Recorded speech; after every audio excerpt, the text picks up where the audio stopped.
He's not the center of this broadcast. But so let me pause it real quick and go over what picks we have because we don't have a picking and banning phase. So on Team Dignitas, we do have Fogged actually playing a Windrunner. Universe Dota is on the Beastmaster, Tides Dota on the Wisp. We have Owie 2000 on Tiny and Way Too Sexy, I believe it says. Yes, Way Too Sexy. Yeah, Way Too Sexy on the Undying. It looks like they're going to do a Wisp and Undying tri-lane around the Tiny, with Beastmaster is the solo suicide lane position and Fogged on the Windrunner mid. Fogged is their mid player the majority of the time, I believe. Owie generally ends up being their carry player. On For Friends and Krilly, we do have Lone Druid with that's Krilly actually. And Krilly's 4 friends. Boomski is on a Chen. We have a Jakiro on Eris Loco. String B is Chaos Knight. And Nose is Templar Assassin. Templar Assassin probably will be the mid player. I think you'll see a Long Druid in the solo bottom lane for them, with a Jakiro and a Chen around the Chaos Knight. Picking the Chen, they will be playing a bit more passive around the Chaos Knight, rather than looking for the strict early game action, and they're more focused, I believe, on pushing down some early towers.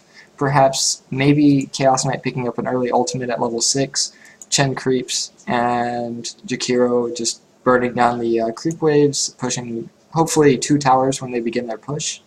If they stop at 1 tower, it generally turns out to be a waste. You give the team enough time to group up and defend, and you don't want to do that. You want to take 2 fast towers, give your team an early advantage.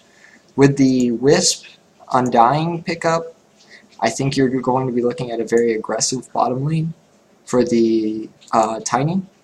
And as soon as you really want to see Tiny farm up a fast Blink Dagger, and you want to see Wisp stay in lane with the Tiny, he's trying to get level 6. You're going to see this Tiny, as soon as Wisp gets level 6, you're going to see Tiny trying to roam with the Wisp and gank as hard as possible. Especially when you see someone like a Beastmaster in the offlane, he's getting that fast level 6, and then you have a Windrunner as their mid. Windrunner is a very strong hero, but you generally see her in the offlane because she generally doesn't need levels. When you give her levels and farm, she's a very, very powerful mid-game hero. So giving Fogged Midrunner matches up well with their Tiny Wisp combination because she will be a very powerful mid-game hero along with this Tiny. And her maneuverability is going to allow for some very quick combos around the map. Again, with the 4 friends, you're going to see a lot of push out of this team with the Lone Druid, split pushing possibly, or even TPing top and bringing his bear up there and just pushing with the Chen. He's going to be playing passive in the bottom lane, of course. It's going to be interesting to see if the Wisp and the Undying will be able to get Tiny the positioning he needs to dive on the Lone Druid. It's pretty hard with the bear, especially as a support. Lone Druid can just put his bear on the supports. I think you'll see that. I think you'll see Lone Druid just having his bear wander in the woods, and probably he'll just right-click on the Wisp with it, and then he'll stay in lane as much as he can and let the bear kill Wisp. So I'll start the game here, and let's see if my lanes are correct, but I think they will be. I don't see any reason why they would differ those lanes.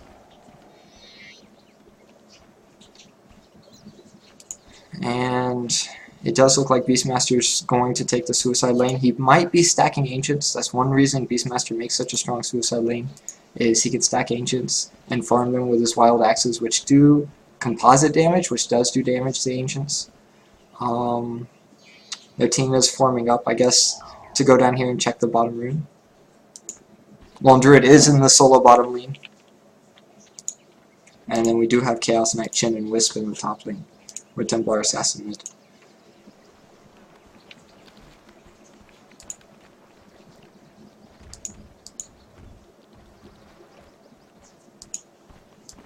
"30 seconds to battle."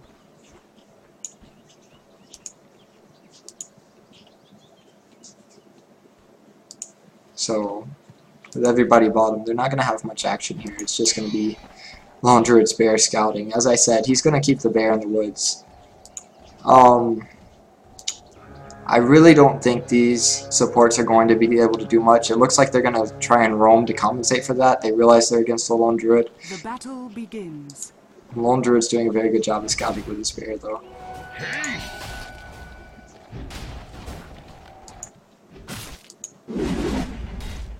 I hasted Beastmaster top.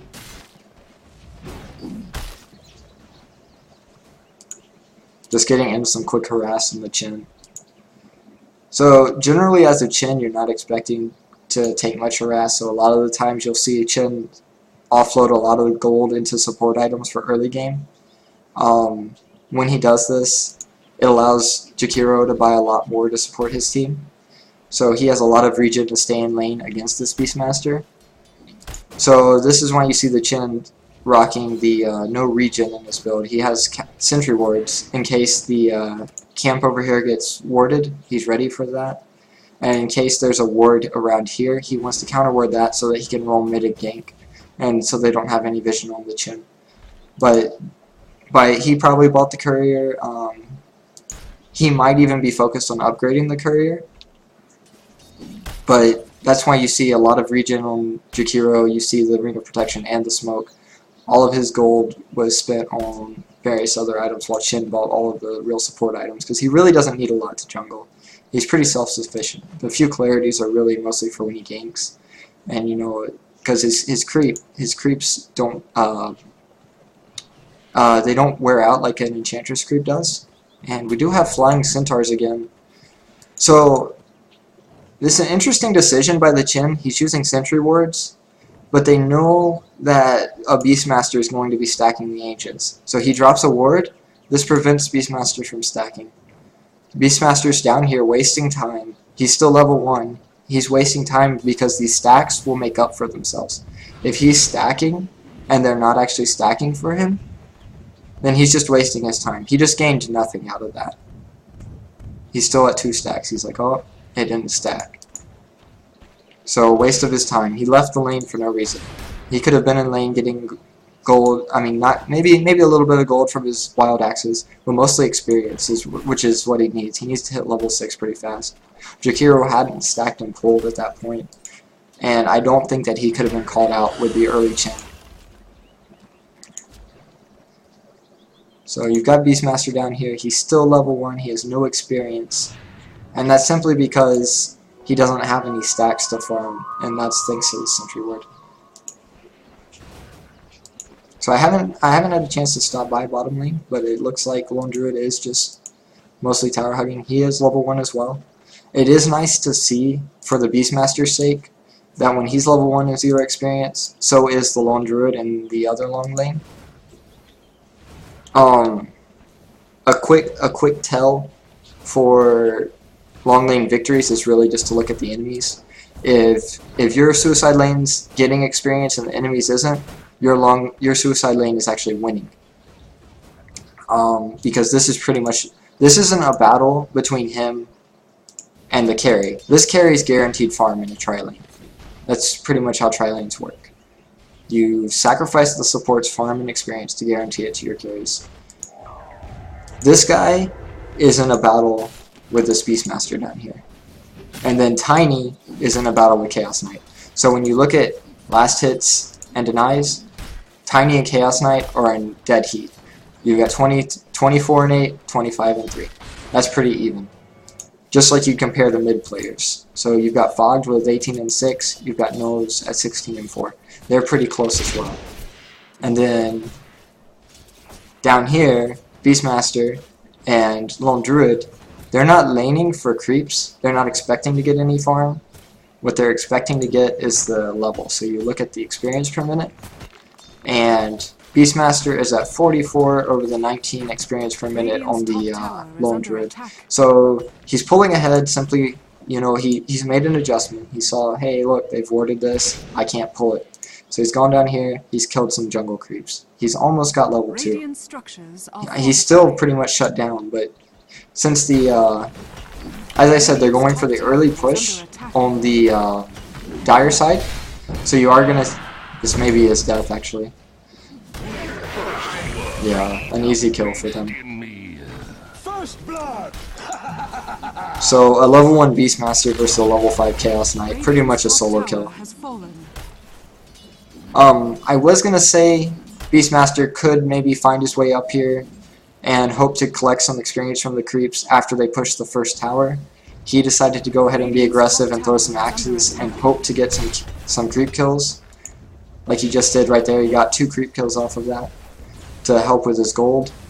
And that's what cost him his life. He should have waited till at least the 2nd tier tower. This is a very aggressive push team. It does look like Fog is rotating down bottom to try and help. It's going to be interesting to see if they're able to stop this. Because, as I said at the beginning of this game, generally when you're a push team, you want to get 2 towers out of your first push. But it looks like they are going to back up on 1. So it'll be nice to see how long it takes this Chin to get his creeps ready to go and gets this push started again. Especially with Chaos Knight. Perhaps he can hit 6 now and be ready to push the next wave. No goal for you. Aoi has gone with the Hand of Midas. I don't know if this is his particular playstyle, if he just always gets Midas. But one important thing to note about Midas, whenever you get your Midas, which it looks like he got it at the 5-minute mark, it takes 10 minutes to pay for itself. So until 15 minutes, his Midas isn't making him any gold. It's only paying for itself. And after that is when it starts adding to your gold per minute. So really, the earlier you can get a Midas, it's really important, because the later Midas just sets you back 10 more minutes. Actually, I think it might even be longer. Let's see, it's 100. Yeah, it's a little longer than 10 minutes, but I'll just keep with 10 minutes for rule of thumb for now.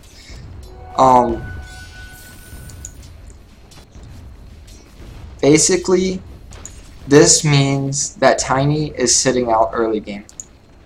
Because 15 minutes, and then it starts paying for itself.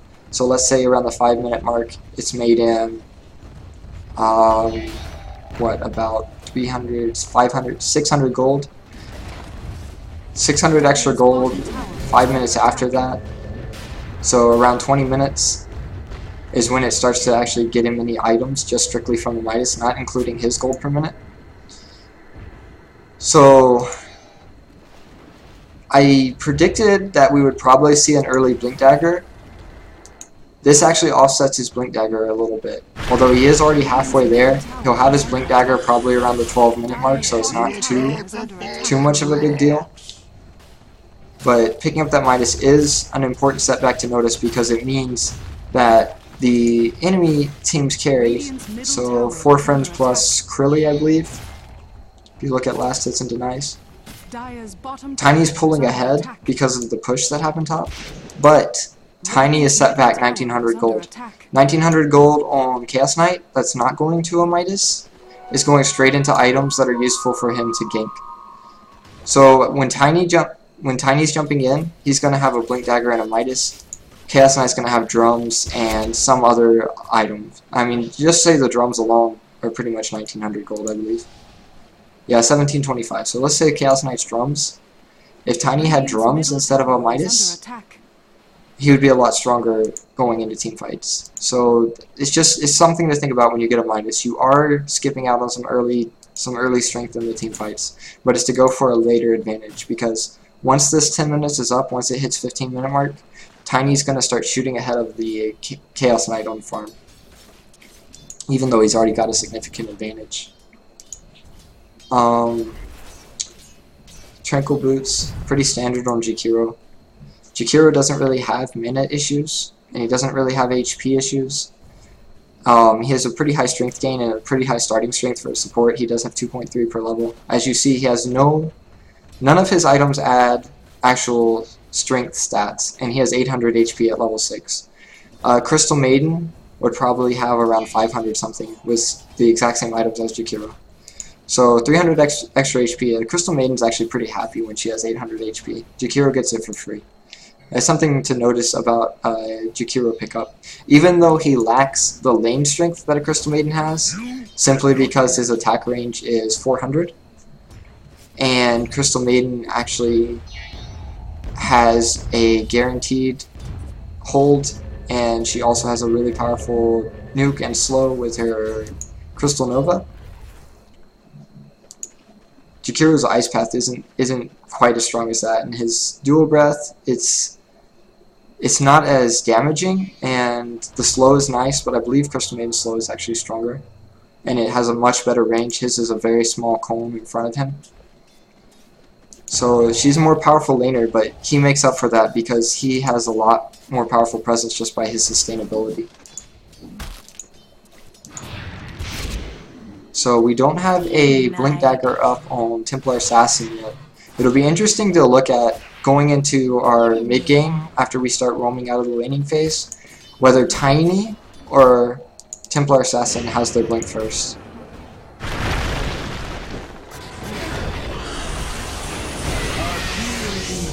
Now something interesting to point out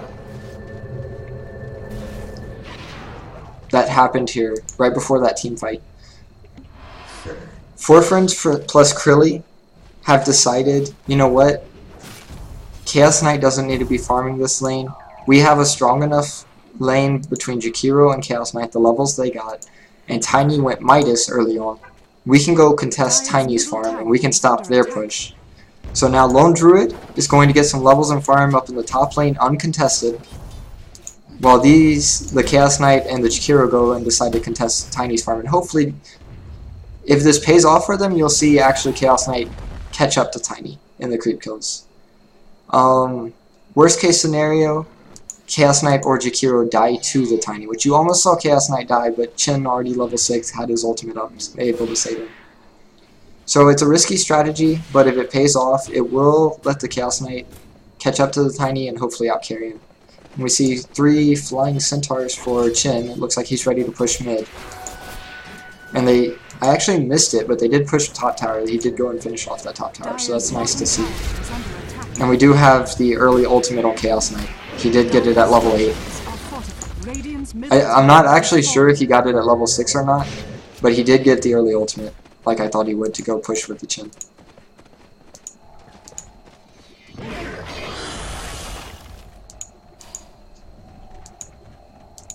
Let's see, Tiny's really close to a blink. And he just bought something. No, it actually looks like Tiny's skipping the blink for now and going straight for Aghanim Scepter. Although he's saving his Midas, he might be waiting for a larger creep to get more experience, yes. Okay, so what you saw Tiny do there, instead of spamming his Midas on a small creep and just getting the 190 gold, he's actually going for the 2.5x experience. He's trying to get the fast levels and go ahead and get his skills maxed out. One thing you're saying with Tiny getting the point booster, he might be just rushing his Aghanims and going straight up carry Tiny. You might just see him getting the point booster for the early stats so that he can survive in team fights, and then he might get his Blink Dagger next. So it'll be interesting to see what he chooses to do there. Dire's top tower is under attack. Do we have something going to the Chaos Knight? We do have the Blink Dagger for Templar Assassin headed on the way. So it looks like 4 Friends plus Krilly will be the more aggressive team at this point. They are going for early Roshan. The reason they'll do this is to just further give them the ability to dive on enemy heroes. It's pretty difficult to dive on a tier 2 this early in the game, but if you do have an Aegis, you've got a designated hero who can take the fall, and the rest of your team can follow while that hero takes the tower. And as I expected, they put it on Templar Assassin. Her blink will allow her to jump in first, initiate on the enemy hero, take the hits from the tower, take the hits from the enemy team, while the team follows in to give her the support she needs and finish off the kills. Hopefully they will win a team fight bottom right here. They're really betting a lot on this by going 5-man all in. Well, 4 men. Lone Druid's up here being... Looks like... Yep, he is being ganked. That was actually really bad timing for the Lone Druid, because his team was just getting ready to dive on the Tiny bottom. Although they do still get to dive on him. If Lone Druid had been a little bit more wary and able to wait a little longer, then Tiny wouldn't have been able to TP in and finish him off, and Lone Druid would have finished that up. So him getting, it was just, I guess you want to call it luck, whatever it is. It was poor timing for the Lone Druid, good timing for Team Dignitas. Tiny was able to get in on the Lone Druid kill before he died. But then at the same time, it was good for 4 Friends plus Krilly to notice that the Wisp and Tiny TP'd out and be ready for them when they came back. And so now they get a Tiny kill, and they will get a tower kill out of it as well. So it looks like their 4-man group down bottom lane is paying off. They did manage to get the kill on the Tiny that they needed. When you stop your carry from farming to commit him to a team fight, you really want it to pay off for him. You don't want him to die, you want him to get some kills, and preferably you want to get a kill on the enemy carry so that they're not farming either. Because as you can see, his creep kills aren't going up. He's still sitting at a static 72. Tiny's already up to 104. So every kill that he can get on the Tiny helps put him back ahead in the gold per minute. And so if you look at gold per minute, Tiny is about 70 gold per minute ahead right now. And that's something Chaos Knight's really going to need to address if he wants to keep in the game.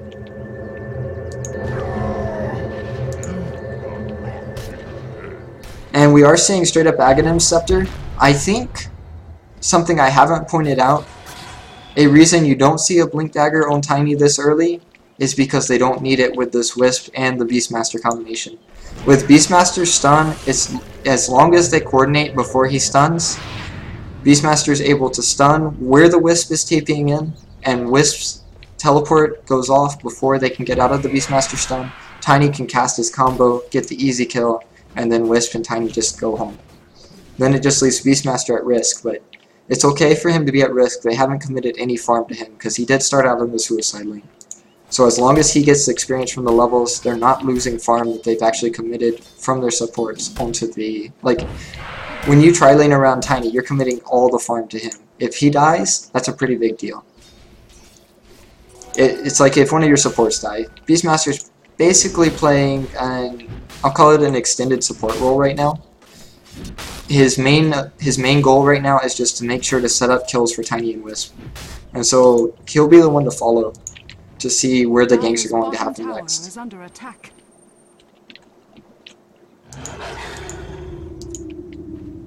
So he is sending out his Hawk, getting ready for the next gank. Or he might just...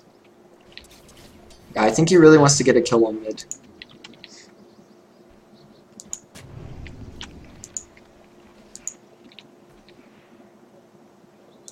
Let me check his levels. Yeah, he's got level 3. So we do have the enemy team grouped up. I don't know if they saw the Hawk or not. They may have, but it looks like they are just smoke yanking. So very aggressive. They still got the Aegis, I believe. Yes, they still got the Aegis. They're looking to dive on these towers and get a tower kill every time they dive. If they don't get a kill plus a tower kill each time, it's actually setting them back, because this entire time, as I said, let's go back to creep kills and nice. So he's gained about 5 creep kills since we last saw him. Mainly because he's spending all his time running around in the jungle. He's not actually farming. So that right there, that was a big waste of time for the Chaos Knight. And it's really setting him back, because Tiny gained 30 creep kills, Chaos Knight gained 5, and it just went up even more, because Tiny's still farming the lane. Looks like he's actually farming top with the help of Wisp. He doesn't actually need his team. It's kind of the same situation as a Spectre in a game.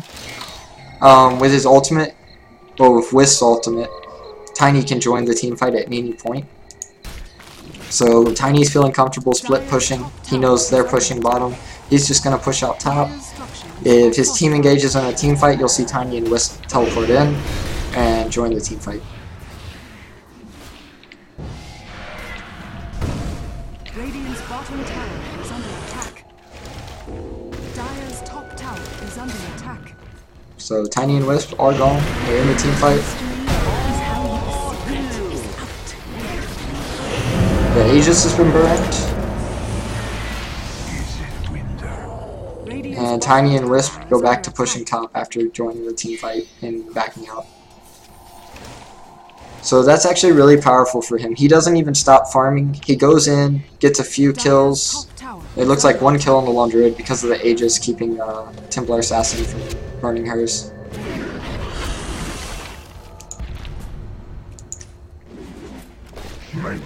And there's a second kill, as well as putting some tower on the tier 3, or damage on the tier 3 tower. So he has finished his Aghanim Scepter now. He is doing splash damage. This allows him to farm and push really hard. It's kind of like Animage getting a Battle Fury. Tiny gets Aghanim Scepter. It gives him a bunch of increased damage. Let's see. Attack range, damage for buildings, cleave attack, and improved toss unit damage. So right there, his toss clears out a whole creep wave. It's partly due to his Aghanim Scepter, and as well as his cleave damage. Also, if you will look, plus 10 attributes, plus 200 health, it puts him at 1900 HP with his power treads. So he's probably sitting at the highest HP in the game, unless Chaos Knight with his drums. No, Chaos Knight with his drums and almost his BKB is sitting at 1500. So Tiny is sitting at the highest HP in the game, I believe. Yes.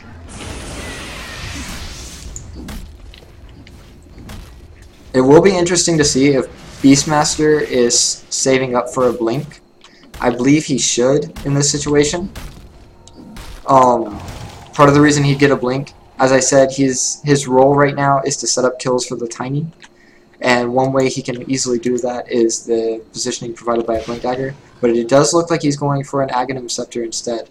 And the reason you get Aghanims, of course, is for a reduced cooldown, I believe. So let me double check. I actually can't check until he builds it. But it should be a reduced cooldown and increased cast range, which helps as well. Being able to actually cast his ultimate from further away is almost the same as getting a Blink Dagger. I believe a Blink Dagger might have been a little bit more efficient though, because it's an instant 2000 range on his ultimate, as long as he has vision on the targets.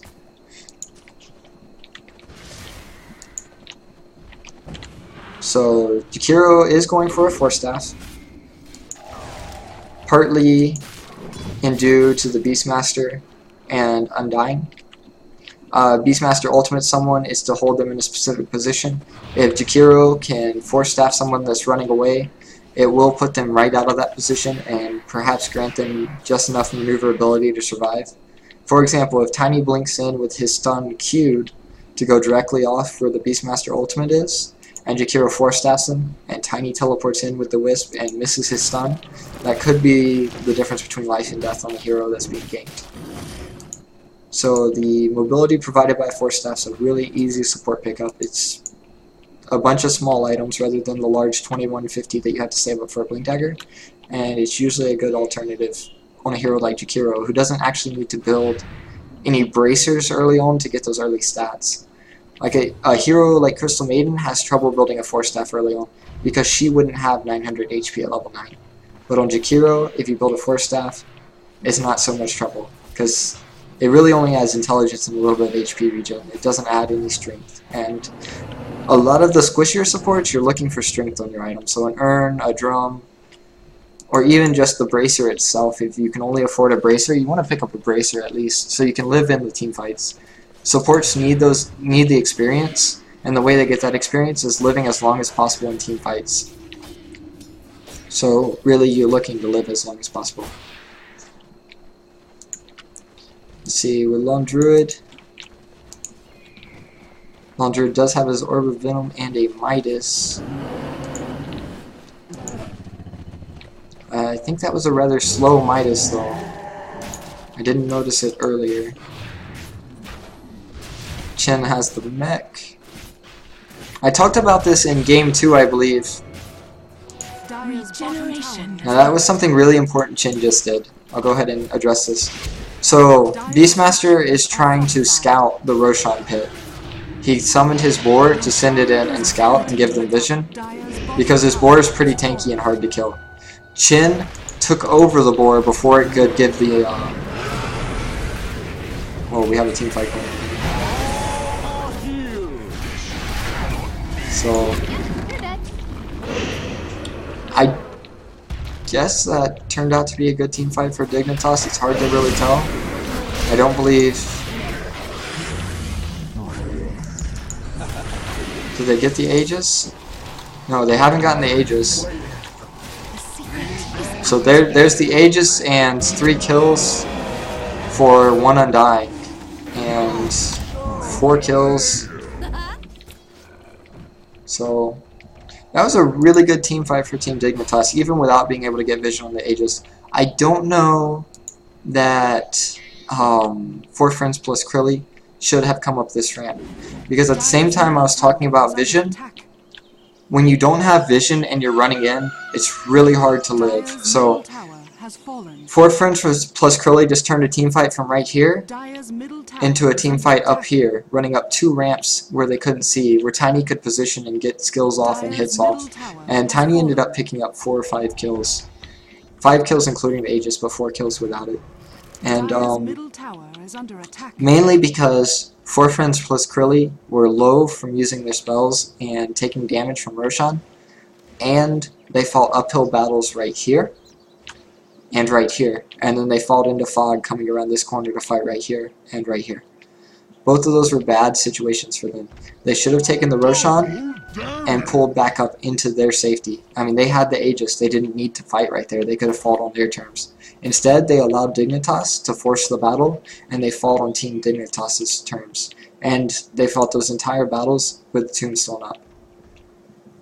Fighting inside an Undying Tombstone is usually not the best idea. Chen still does have his board, though. Looks like he farmed a little bit out of it. One thing I was going to point out, I did address this in Game 2. You do see the mech on Chen. This is for a sustained push. As you push through towers, you get through one tower, you get to the next tower. The creep wave starts to get damage on it, just from hitting other creep waves and taking tower hits. The mech not only replenishes your teammates, but it does replenish and armor the creep wave. So they're ready for the next tower that you're pushing into. This is really essential for base pushing between the mech, and you also want to see somebody pick up the early pipe. On this team, I would really like to see Lone Druid picking up a pipe, but it looks like he is going for a Radiance. One reason you pick up a Radiance is to disable Blink Daggers, and the big issue with this, I don't see any Blink Daggers on the enemy team. So Radiance, although there is a nice burn damage if you get it really early, 40 damage per second, 27 minutes into the game when he's got 1500 HP, and Wisp is sitting at 1000, Tiny's sitting at 2400. The Radiance in a team fight has to be in the team fight for so long that it's not really worth it. So by the time it's done any significant amount of damage to Tiny, he's probably killed everybody on your team. Because, I mean, he's sitting here striking for, what, 350 damage? And he can crit with a Daedalus, so he's probably critting for 1000s at this point. 40 damage per second, let's say 10 seconds is 400 damage from the Radiance. That's one hit from Tiny, and that's if he doesn't crit. That's why I don't like to see the late game Radiance. We do have a BKB up from Chaos Knight though. Although the big problem with this is Tiny's already pumping out immense splash damage to deal with his illusions, as well as heavy crits to deal with his just straight up 1900 HP. So the Blink Dagger is going to be nice, but it's not going to help him against the Beastmaster ultimate if Beastmaster chooses to lock him down, and it's not going to help against Tiny just straight up right clicking him. So Tiny's running around with his Manta. He is critting for 1020 damage. And it looks like we do still we see a point booster on Chin. He will be upgrading his ultimate. So he hasn't finished his Radiant yet. It'll be... Let's go back to him. It looks like he's about a minute away from finishing his Radiance. So he'll have a 30-minute Radiance. That's not exactly a fast Radiance. You probably want a Radiance by around the 10 to 15 minute mark, if at all possible. That's when it's most beneficial to your team. It's still beneficial for pushing with the bear in mid game, Lone Druid will be able to sit his bear AFK in a lane while his team's fighting and he's in a different lane, and then he can teleport the bear in to help his team when he's ready to fight. But the split push this late in the game might just be a delay tactic more than it is an actual push to win tactic. Because at this point, every single creep wave is pushed straight to the Dire base. And it looks like he's going to be actually a little longer on his Radiance. So there it is. It is just a few seconds after 30 minutes, and there's his Radiance. We do have a BKB up on Templar as well, but as I said, there is going to be a lot of burst damage coming out from Tiny simply from his right clicks in the teamfight. Her refraction will help some with that, but it's going to be interesting to see just how much she can take with Tiny and Mantas and splash damage from all the Mantas as well. So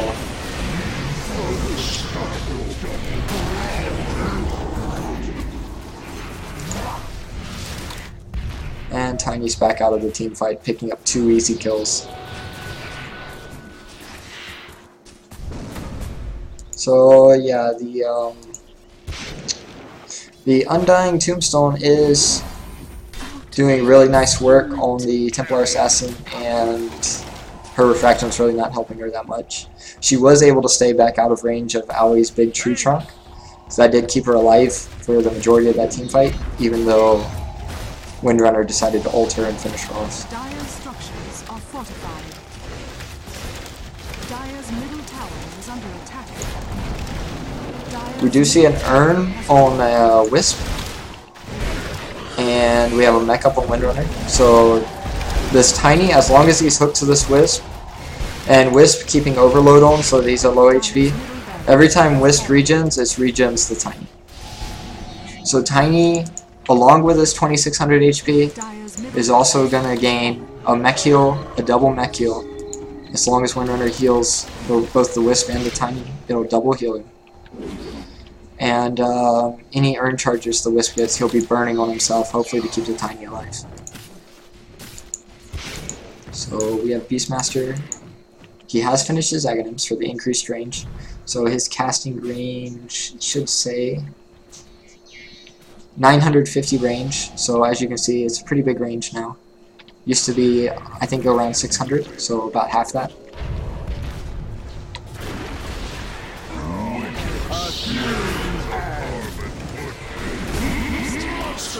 Yeah, refraction really didn't go that far for the Templar.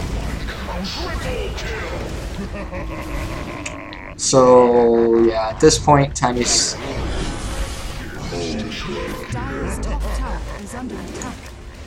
yeah, Beastmaster was pretty much in all of the kills, but as I said, his role this entire game has been to Primal Roar Tiny's target.